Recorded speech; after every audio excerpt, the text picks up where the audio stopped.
आंकड़ों के नजरिए से अगर आप देखें तो सरकार सुरक्षित है, क्योंकि 366 का आंकड़ा है एक तरफ एनडीए के पास, तो 147 के आसपास जाकर आईएनडीआईए यानी इंडिया अटक जाता है विपक्षी गठबंधन।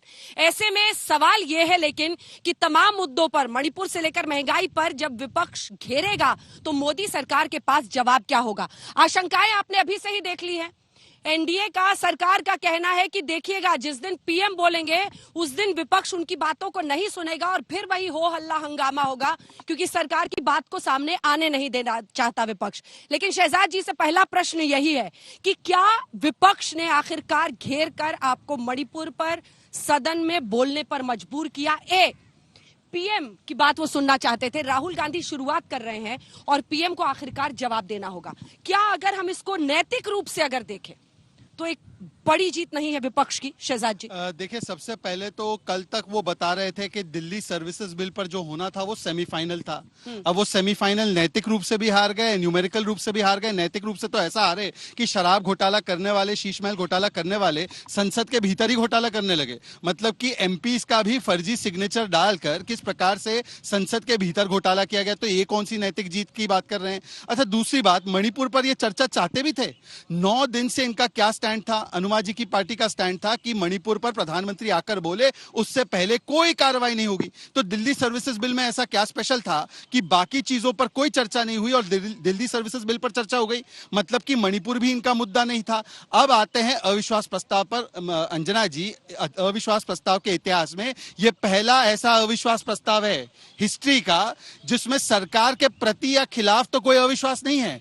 एक दूसरे के प्रति जो अविश्वास है उसको किसी तरीके से विश्वास में बदलने के लिए, और राहुल गांधी में आखिरकार कोई तो विश्वास जताए उनके नेतृत्व में, ये इसलिए प्रस्ताव लाया जा रहा है। आपने हर तिकड़म किया कि राहुल गांधी को सदन से बाहर रखा जाए, लेकिन अब सुप्रीम कोर्ट के फैसले के बाद सजा पर रोक लगी और वो आ गए हैं। आप लोगों का गला सूख जाएगा जब राहुल गांधी शुरुआत करेंगे। देखिए, मुझे लगता है जब इस प्रकार के बचकाने आरोप लगाते हैं तो क्या ये कहना चाह रहे हैं कि लोअर कोर्ट और हाई कोर्ट भी हमारे साथ मिला हुआ है?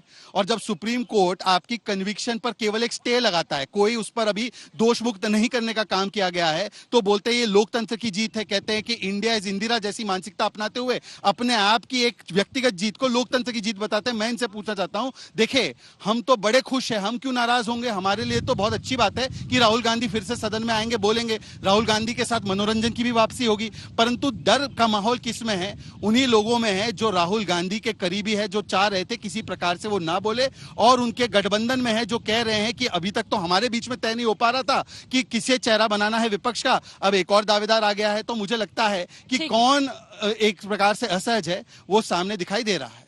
ठीक है, जल्दी से एक कमेंट आपसे ले लेते हैं, उसके बाद आपको सुनाएंगे। गृह मंत्री अमित शाह ने आईएनडीआईए यानी विपक्षी गठबंधन पर तगड़ा प्रहार किया है, लोकसभा में भी राज्यसभा में भी, जब वो दिल्ली सेवा बिल पर बोल रहे थे। लेकिन उससे पहले एक बहुमत की सरकार के खिलाफ आप लोग अविश्वास प्रस्ताव लेकर आ रहे हैं इसी सदन में जिसके सामने आप खड़ी हैं। क्या आपको भारत की धमनियों में दौड़ता हुआ लोकतंत्र आज दिखाई दे रहा है या आज भी उस पर शक है?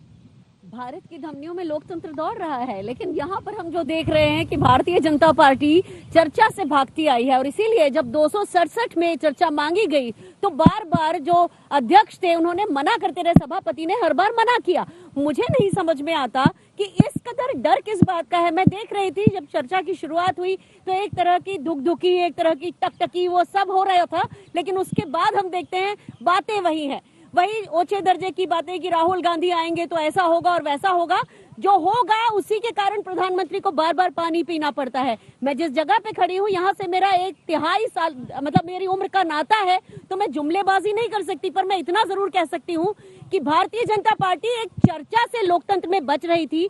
लोकतंत्र को खत्म करने का काम भारतीय जनता पार्टी कर रही थी, और इसीलिए आज जो डर है राहुल गांधी के आने का वो सभी के चेहरे पर साफ दिख रहा है।